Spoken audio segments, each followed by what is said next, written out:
Et maintenant, on va traiter tout dernier cas, donc lentille divergente de la distance focale moins 10 cm.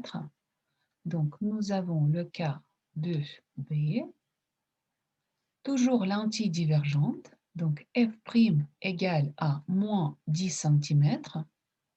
Donc, encore une fois, par définition, la distance focale, c'est la distance algébrique OF'.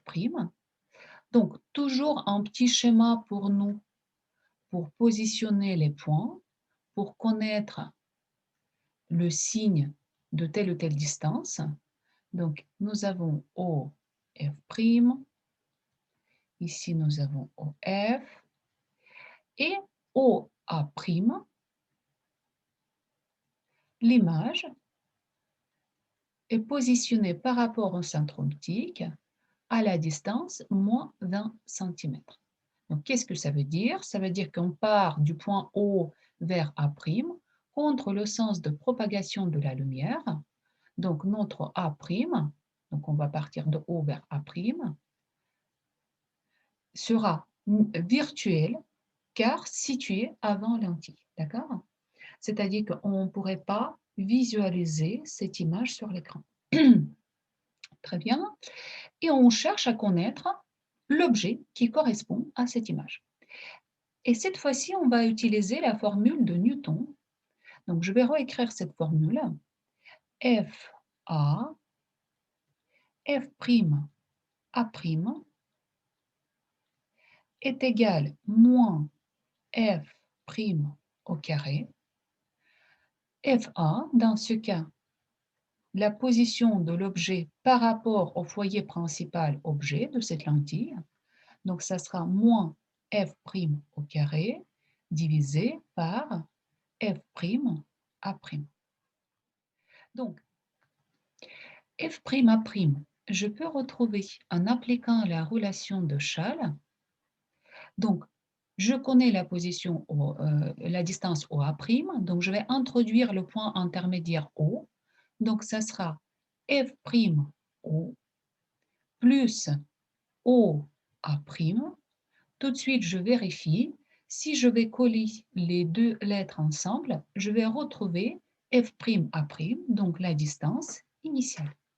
Donc, tout ça sera égal F'O. Donc, regardez, vous, tout de suite, avec le schéma, vous visualisez cette distance. Vous passez de F' vers O dans le sens de propagation de la lumière. D'accord?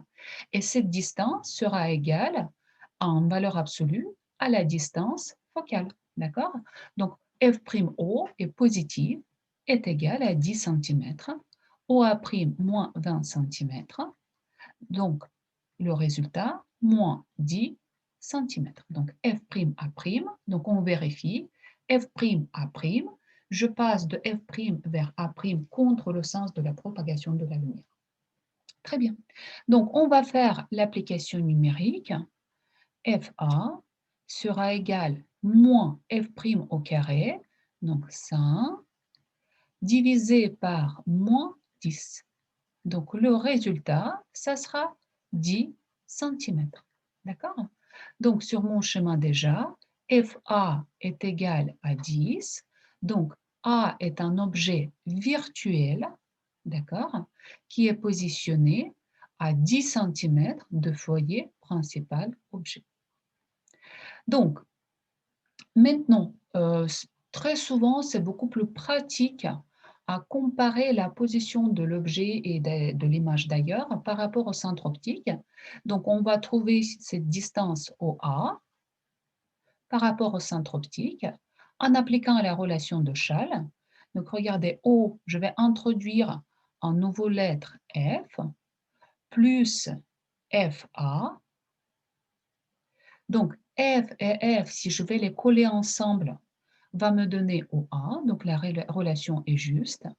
Maintenant, OF, on regarde pour l'antidivergente OF, je passe de O vers F dans le sens de propagation de la lumière, donc cette distance est positive, donc ça sera 10, plus FA 10, donc j'aurai 20 cm. Donc la distance entre le centre optique et le point objet A est égal à 20 cm. Maintenant, le grandissement, donc on va appliquer les formules de Descartes, de Newton. Donc, F' A' divisé par F'O.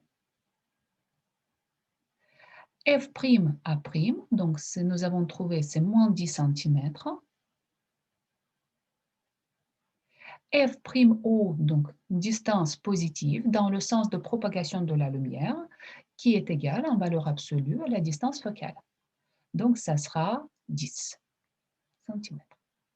Donc nous avons retrouvé le grandissement moins 1. Donc les caractéristiques maintenant de l'objet, d'après nos calculs, l'objet virtuel, il est situé après lentille, donc la distance est positive, virtuel.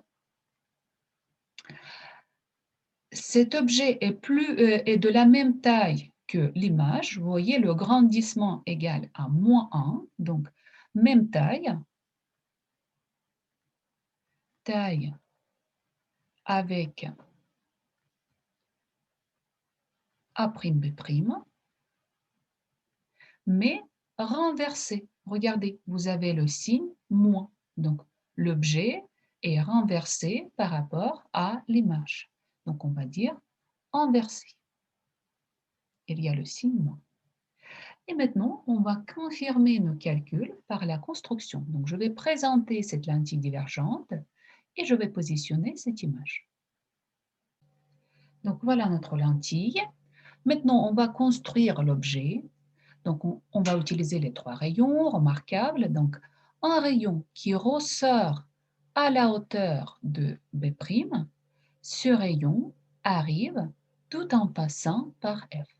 Pour cela, donc, je vais relier ces 2 points F et le point de sortie sur lentille. D'accord? Donc, je vais prolonger. Donc, ici, c'est un trait plan. Donc, ce rayon, il arrive comme ça. Tac. Ici, c'est juste le prolongement pour nous, pour voir que ce rayon passe par F. Donc, premier rayon qui passe par F, le prolongement de ce rayon passe par F, il ressort parallèle à la hauteur de B'. Voici le prolongement. Ensuite, deuxième rayon, le plus simple, c'est un rayon qui n'est pas dévié. Donc, c'est ce rayon-là. Je vais le tracer. Donc, ce rayon, il passe par le centre. Il n'est pas dévié. Donc, passe par le centre et par le point B. Donc, là, ce rayon-là. Vous voyez, je vais prolonger les 2 rayons. D'accord? Donc, je vais prolonger ces rayons jusqu'à l'intersection. Donc, on voit bien qu'ils se croisent après lentille. Donc, je prolonge ce rayon-là jusqu'à l'intersection avec le rayon vert. Donc, l'intersection est quelque part ici. Donc, le point B, notre objet, qui est virtuel. Donc, je vais présenter cet objet-là, est virtuel. Et la projection, ça va nous donner le point A. D'accord? Donc, déjà, on voit que l'objet et l'image ont la même taille. Donc, si on veut être rigoureux ici, donc l'intersection se passe, voilà, à ce niveau-là. Les deux sont inversés et le point objet se situe à la même distance en absolu, regardez, que le point image, donc 20 cm. Pour être sûr dans la construction, donc on peut toujours tracer le troisième rayon. Nous n'avons pas utilisé pour l'instant F'. Donc, le rayon qui ressort et qui passe en même temps par B' et F', donc je vais lui prolonger comme ça, pour l'instant comme la guide-œil. d'accord? Donc ce rayon-là qui ressort, voilà, comme ça, je vais mettre un trait plein maintenant. Donc ici, c'est un trait plein. Là, c'est un pointillé, comme ça.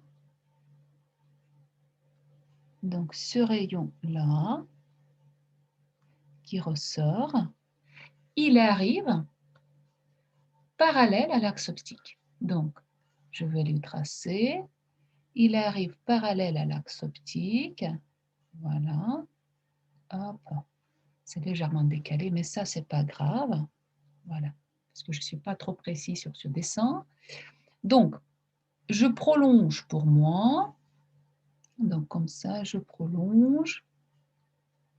Et on voit que les trois rayons se croisent dans le même point. Donc, nous avons confirmé nos calculs.